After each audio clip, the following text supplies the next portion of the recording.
하나님 우리 가운데 함께 하십니다. 네, 오랜만에 뵙죠. 네. 저희가 이제 월요일부터 목요일까지 일본에 있는 순교지 이렇게 가서 또 여러 가지 이런저런 은혜들을 많이 받고 또 묵상한 것들이 참 많이 있습니다. 그런 부분들 우리 차차 이렇게 나누도록 하겠고요.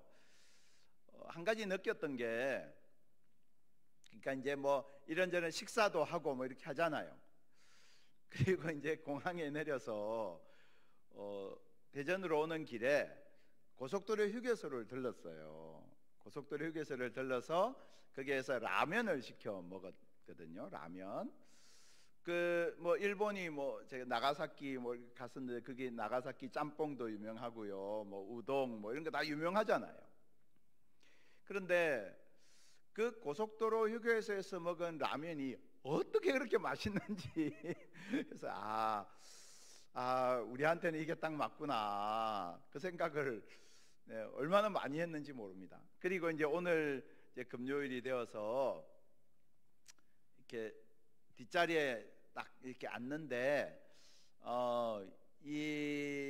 우리 교회, 우리 성도, 함께 기도하는 우리 기도의 동력자들 그 뒷모습이, 그리고 앞에서는 찬양단의 그 모습이 왜 이렇게 또 반가운지, 남들이 보면 한 몇 년 떨어져 있다고 온 사람인 줄 알겠는데 그래서 그렇구나, 참 우리라는 것, 우리 교회, 우리 식구, 또 우리 공동체라는 것이 정말 중요하구나. 그리고 그것이 나에게 주는 그 위로와 감사와 기쁨이 또 우리에게 주는 그 위로가 참 큰 것이구나라는 생각을 새삼스럽게 다시 하게 되었습니다. 오늘도 늘 우리가 함께 기도하는 장소에서, 늘 함께 기도하는 그 시간에, 늘 함께 기도하는 그 사람들과 함께 우리와 늘 함께 하시는 하나님의 말씀을 묵상하고 우리의 기도에 늘 응답하시는 그 하나님의 응답을 체험하는 그런 은혜가 우리 모두에게 함께 하시기를 주님의 이름으로 축복합니다. 오늘 우리가 읽은 이 본문은요, 굉장히 유명한, 우리가 잘 아는 사도 바울의 고백이죠. 근데 여기에서 우리 인생에 있어서 승리의 비결을 좀 같이 찾아보려고 합니다. 우리는 승리하는 것 중요하다고 생각하고, 어떻게 하면 내가 승리할 수 있을까? 그런 생각 많이 합니다. 왜냐하면 그만큼 우리는 살아가면서 패배의 경험들, 아픈 경험들을 하지 않을 수 없기 때문이에요. 그렇죠? 그래서 아무리 승승장구하던 사람도요, 이런저런 일에서 실패하는 경우가 있고 넘어지는 경우가 있어요. 자신의 커리어, 자신의 직업에서는 한 번도 실패해 본 적이 없었던 사람들이 인간관계에서 실패하는 경우도 많이 있고요. 또 그 어떤 것에서도 실패해 본 적이 없는 사람들이 건강의 문제에서 실패하고 넘어지는 경우도 있어요. 모든 사람은 다 이런저런 종류의 실패의 경험들을 한다는 것입니다. 자, 그렇다면 그러면 그 실패가 나를 죽이지 않으려면, 실패가 내 인생을 그야말로 벼랑 끝으로 밀어넣어서 나를 포기하게 만들지 않으려면, 그리고 내가 그 가운데서 내 인생의 승리를 붙들고 살기 위해서는 어떻게 해야 되는가? 이 부분을 오늘 본문에서 바울의 고백을 보면서 우리가 함께 묵상해 보려고 합니다. 바울은 대표적으로 무엇인가 성취지향적인 인물이었습니다. 여러분 다 아시는 것처럼 기독교인을 박해하겠다라고 마음을 먹으면 뿌리를 뽑아야 되는 그런 성정의 사람이었습니다. 한 번도 실패를 경험해 보지 않았던, 모두에게 인정받고 칭송받았던 사람, 율법을 지키기로 작정하면 누구에게도 흠잡힐 일을 하지 않는 그런 사람, 의지가 굉장히 굳건한 사람, 공부를 하기로 하면 가말리엘 문화에서 최고의 권위가 있는 그 스승 밑에서 수제자의 자리를 차지해야만 하는 사람, 그런 사람이 바울이었습니다. 그 바울이 어느 날 실패를 경험하죠. 자기의 해석의 범위에서는 실패해요. 그건 뭐냐 하면 다메섹으로 기독교인들을 죽이기 위해서 가는 길에 환한 광채 앞에서 그냥 길바닥에 납작 엎드려지는 그런 경험을 하게 됩니다. 그리고 눈앞이 보이지 않아서 사람들이 손에 이끌려서 누군가의 집으로 가게 되는 그런 엄청난 일을 경험합니다. 그보다 더 충격적인 것은 예수라는 분의 음성을 듣게 되었던 겁니다. 그리고 나는 네가 핍박하는 예수다 라는 음성을 듣게 되는 겁니다. 자신이 하나님을 핍박했다, 하나님의 아들을 핍박했다 라는 것에 대해서 자신이 여태까지 살아왔던 인생이 다 부정당하는 듯한 그러한 실패를 경험하게 되었습니다. 그리고 이제 바울이 걸어가는 그 믿음의 여정, 그 가운데서 바울은 자기가 인생을 살아가는 방식 하나를 바꾸게 돼요. 이전에는 그는 다소 출신이잖아요. 터키의 다소 출신인데요. 그 다소에서 태어난 유대 혈통을 가진 인물이었지 않습니까? 그런데 로마의 시민권자라고 했어요. 그렇죠? 그러니까 그는 로마의 시민권을 획득하기 위해서 여러 가지 노력을 했다는 뜻이에요. 저절로 획득할 수 있는 것이 아니었습니다. 그래서 자신의 목표, 첫 번째 목표를 이루었던 겁니다. 그리고 유대의 이 율법에 있어서 정통한 사람이 되고 싶었습니다. 그래서 가말리엘 문화로 들어가서 또 열심히 그 율법을 수련하고, 그래서 그 율법에 있어서 정통한 학자가 되었습니다. 그러니까 또 다른 성취, 두 번째 성취를 이룬 거죠.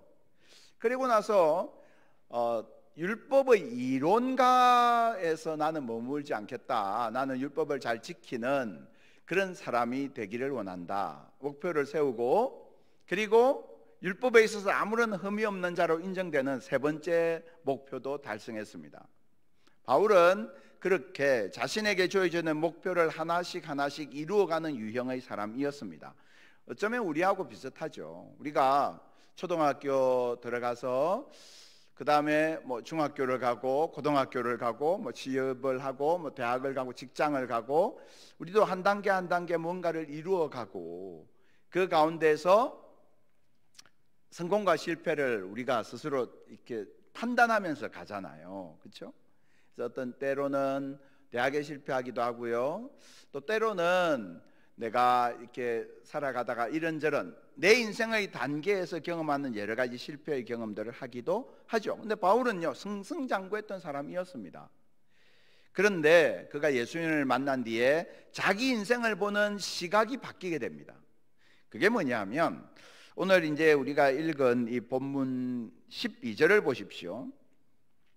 내가 이미 얻었다 함도 아니요 온전히 이루었다 함도 아니라 오직 내가 그리스도 예수께 잡힌 바 된 그것을 잡으려고 달려가노라, 이렇게 했어요. 그렇죠? 그런데 자, 12절은요 10절 11절에 연결되어 있는 말씀이에요. 그 부분을 우리가 좀 잘 볼 필요가 있는데 10절 11절을 보십시오. 성경을 한번 보세요. 내가 그리스도와 그 부활의 권능과 그 고난에 참여함을 알고자 하여 그의 죽으심을 본받아 어떻게 해서든지 죽은 자 가운데서 부활에 이르려 하노니, 그죠? 부활에 이르려 하노니 내가 이미 얻었다 함도 아니요, 이렇게 돼 있어요. 10절 11절과 12절을 떼어놓고 이 말씀을 읽으면 이게 내가 목표를 이루기 위해서 끊임없이 달려간다, 이런 굉장히 성취지향적인 그런 한 사람의 각오나 결심으로 읽혀질 가능성이 있습니다. 그런데 12절 이하에 나오는 이 내용은요, 인생을 보는 기본적인 관점의 변화에 대한 이야기예요. 그게 뭐냐? 바울이 지금 바라보고 있는 최종 고울이 뭐냐? 부활에 이르는 거예요. 영생에 대한 거예요. 영원에 대한 거예요. 바울은 그전까지는 스텝 바이 스텝으로 자기 인생을 생각했던 겁니다. 그래서 1단계 성공, 2단계 성공, 게임을 해도 뭐 스테이지 1, 스테이지 2 이렇게 가잖아요. 그런 것처럼 한 단계 한 단계 내가 성공을 쌓아가는 게 인생의 성공이다, 인생을 사는 방식이다 라고 생각했습니다. 우리들처럼 말이죠. 우리도 그렇게 생각하는 거예요. 한 단계 한 단계 성공을 쌓아가는 게 인생의 방식이다, 이렇게 생각하잖아요. 그런데 바울은 예수님 만난 뒤에 자기 인생을 보는 관점이 바뀐 겁니다. 그건 뭐냐면 한 단계 한 단계 성공을 쌓아가는 방식이 아니라 영혼을 향해서 달려가는 방식으로 인생이 바뀐 거예요. 자, 이게 갖는 굉장히 중요한 의미가 있어요. 영원을 바라보면서 그 영혼의 관점에서 인생을 해석한다는 것이 의미가 뭐냐? 자, 12절을 다시 보십시오. 내가 이미 얻었다함도 아니요 온전히 이루었다함도 아니라. 그렇죠? 한 단계 한 단계 스텝 바이 스텝으로 성공을 쌓아가는 방식으로 인생을 보면요, 자, 내가 이것도 했어, 이것도 이룬 거야, 이렇게 생각하게 돼요. 제가 이민 목회를 할 때 보니까요, 사람들이 한국을 떠나서 이민을 왔지 않습니까? 그럼 한국 이제 완전히 이민을 와서 그 나라의 시민권을 얻었어요. 이게 캐네디언이야. 캐나다 시민권을 얻었어요. 그럼 이제 캐나다 사람이에요.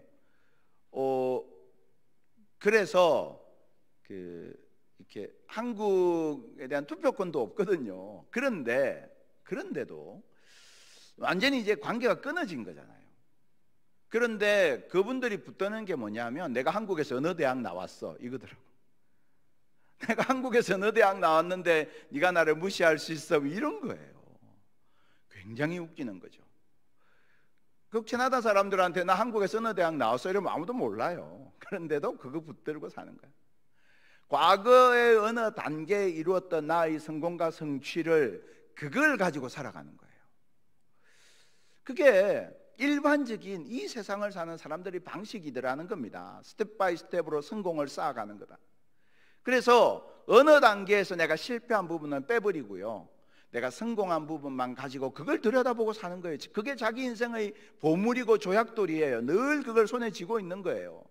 근데 바울 역시 그런 삶을 살았는데 나는 이제 그런 삶을 청산했다는 거예요. 그래서 내가 이미 얻었다함도 아니요 온전히 이루었다함도 아니라. 13절도 보십시오. 자, 그 관점에서 보시면 이게 다 해석이 돼요. 13절도 보시면 나는 아직 내가 잡은 줄로 여기지 아니하고 오직 한 일, 즉 뒤에 있는 것은 잊어버리고. 뒤에 있는 것을 잊어버리고, 이 말은 내가 잊기 위해서 노력했다는 뜻이 아닙니다. 그 뜻이 아니고요, 우리가 달리기를 해도 마찬가지잖아요. 전력 질주를 하면 뒤에 뭐가 있는지, 뒤에 무엇이 있었는지 기억하지 않아요. 그냥 앞으로 달려가는 거예요. 전력 질주하면 그렇게 될 수밖에 없죠. 내가 오직 한 일, 즉 뒤에 있는 것은 잊어버렸다, 이 말은 그것을 잊으려고 노력했다는 뜻이 아니라 내가 앞으로 달려가는 이 일에 집중하니까 뒤에 있는 것이 생각이 나지 않는다는 거예요. 그래야 되는 거예요. 여러분, 우리가요, 내 인생의 어느 단계에서 이룬 작은 성취와 성공이 자꾸만 생각난다면 우리가 반문해야 됩니다. 나는 지금 어딘가를 향해서 달려가고 있는 사람인가? 여러분, 내가 어느 집안의 몇 대손인데 뭐 이런 거, 내가 왕년에 뭐 했던 사람인데, 내가 왕년에 어느 대학을 나왔는데, 내가 왕년에 어느 지위까지 올라갔는데, 이런 게 자꾸 먼저 내게 생각난다면 우리는 굉장히 진지하게 질문해야 된다는 거예요. 나는 진짜 어딘가를 달려가고 있는 사람이 맞는지. 여러분, 어딘가를 향해서 열심히 달려가는 사람은 과거에 내가 이룬 성취와 업적, 이것에 대해서 더 이상 돌아보지 않아요. 돌아볼 여력이 없어요.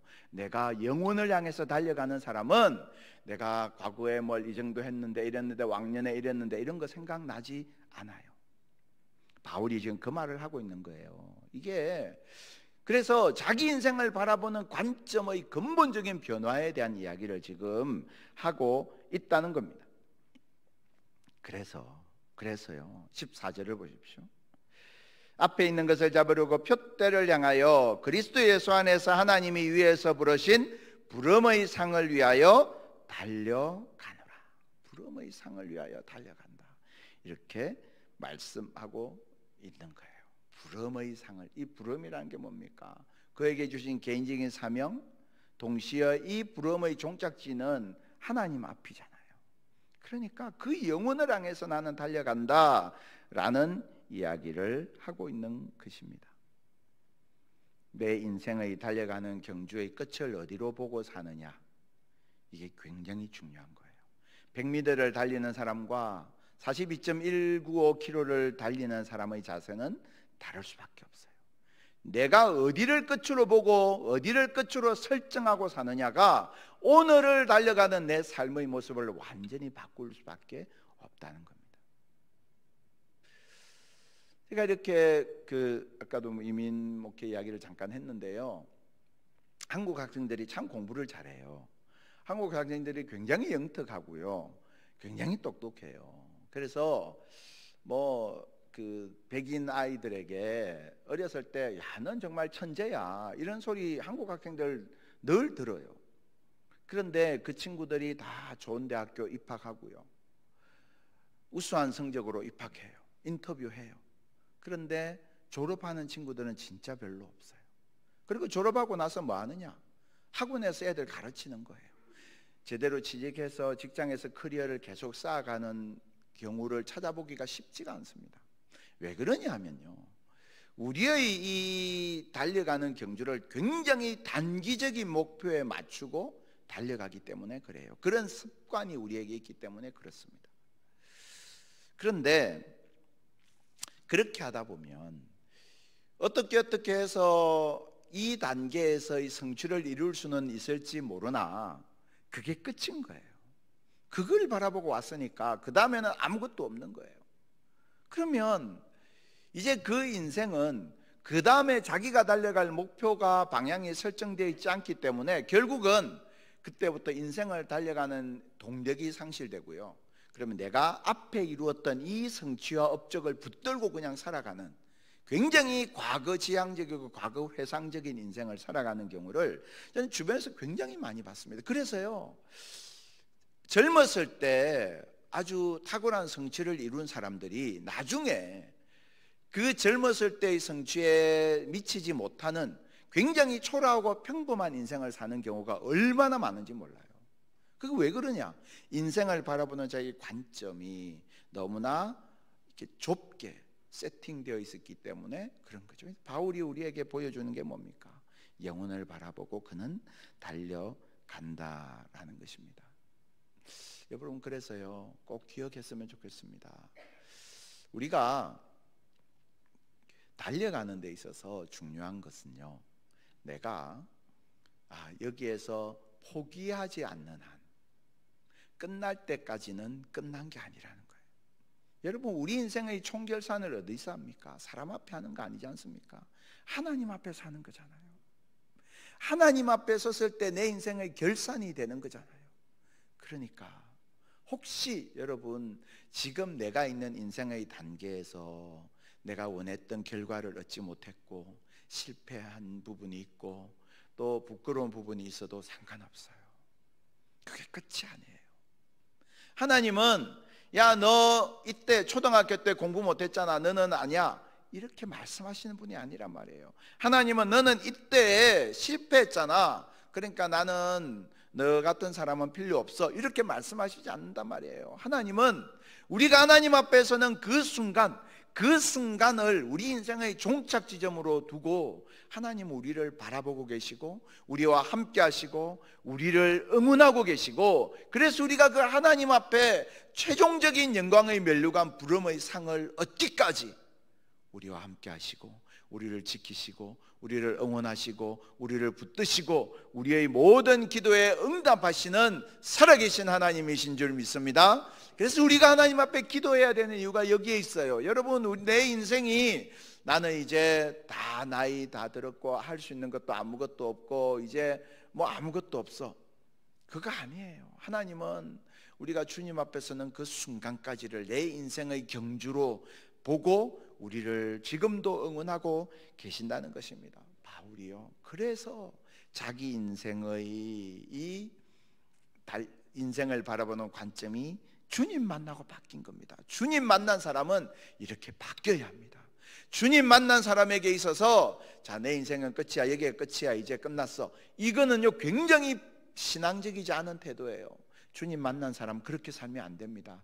여러분, 주님 만난 사람은 내가 지금 어떤 상황에 있더라도 내 가정에 소망이 없어지고 내 자녀를 향한 기대를 접어야 되고 때로는 내 인생에 내 건강의 문제에 직면해서 큰 고난 가운데 있어도 질병의 문제 가운데 있어도 또는 내가 지금 실패를 경험했어도 하나님 앞에 설 때까지는 끝난 게 아니기 때문에 하나님 앞에서는 그 순간까지 믿음의 경주를 전력 질주하는 그런 믿음의 담대함을 가지고 살아가는 저와 여러분 되기를 축복합니다.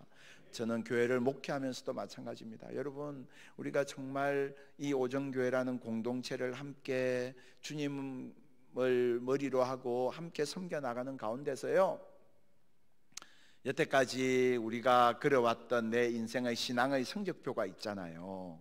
그런데 그게 끝이 아니라는 거예요. 그게 끝이 아니에요. 혹시 내 신앙의 성적표 가운데 뭐 이렇게 벽돌이 좀 빠진 부분도 있고 이가 나간 부분도 있고 실패한 부분도 있을 수 있어요. 근데 그게 끝이 아니에요. 그게 끝이면 우리는 진짜 큰일이죠. 근데 그게 끝이 아니에요. 설령 그 가운데 내가 자랑할 만한 영광스러운 그런 성취의 순간이 있었다 해도 그게 내 자랑일 수 없어요. 내가 하나님 앞에 거는 그 순간까지, 그게 내 인생의 최종 고울이니까, 그 종착지니까, 그때까지 우리는 주님 바라보고 달려가는 거예요. 그렇기 때문에 오늘도 우리에게는 기도할 제목들이 너무나 많이 있는 겁니다. 오늘도 우리에게는 하나님 앞에 구하고 부르짖어야 할 내용들이 너무나 많이 있는 거예요. 정말 우리 교회를 위해서 기도할 때도 우리 교회가 더 좋은 교회, 더 은혜로운 교회, 더 성령 충만한 교회, 더 하나님 앞에 진실된 교회, 더 성도의 교제가 살아있는 교회, 더 하나님께 영광 돌리는, 더 하나님의 이름을 드러내는 그런 교회 되기를 원하는 거룩한 욕심이 우리 속에 더욱더 가득하기를 축복합니다. 이만하면 됐다, 이 정도면 됐지, 이 정도면 훌륭하지가 아니라 우리가 주님 앞에 서는 그 순간까지, 주님, 내가 주님 앞에 서는 이 시간까지 나는 주님 사랑하는 마음 가지고, 주님 교회 사랑하는 마음 가지고, 내가 성도의 내 삶의 정체성을 지키기 위해서 주님만 바라보고 최선을 다해서 달려왔습니다. 그렇게 말할 수 있는 그 사람의 인생이 가장 영광스럽고 명예로운 인생이라는 것입니다. 오늘도 우리가 하나님 앞에 나와서 기도하는 여러 가지 제목들, 그 가운데서요, 정말 살아계신 우리 주님만 깊이 바라보는 저와 여러분 될 수 있기를 바랍니다. 주님은 지금도 우리와 함께 하시고, 그 주님께서 나를 부르신 그 부르심, 내게 주신 그 사명, 우리는 그 주님의 나를 향한 영원한 그 사랑에 붙들림 받은 사람들입니다. 그 하나님께 붙들림 받은 이 사명, 이 소명 가지고요, 정말 그 주님 앞에서는 그 순간까지 최선을 다해서 달려가는 저와 여러분 될 수 있기를 바랍니다. 끝날 때까지는 끝난 게 아니고, 내게 있는 실패와 어려움 가운데서도 절대로 하나님 내 인생을 포기하지 아니하시고 버리지 아니하시기에, 오늘도 그 하나님 앞에 새 마음 가지고, 뜨거운 마음 가지고 내게 있는 기도의 제목들 간절히 부르짖을 때 하나님께서 우리 모두에게 놀라운 응답으로 역사하여 주실 줄 믿습니다. 이 시간에 우리 함께 찬양하기를 원합니다.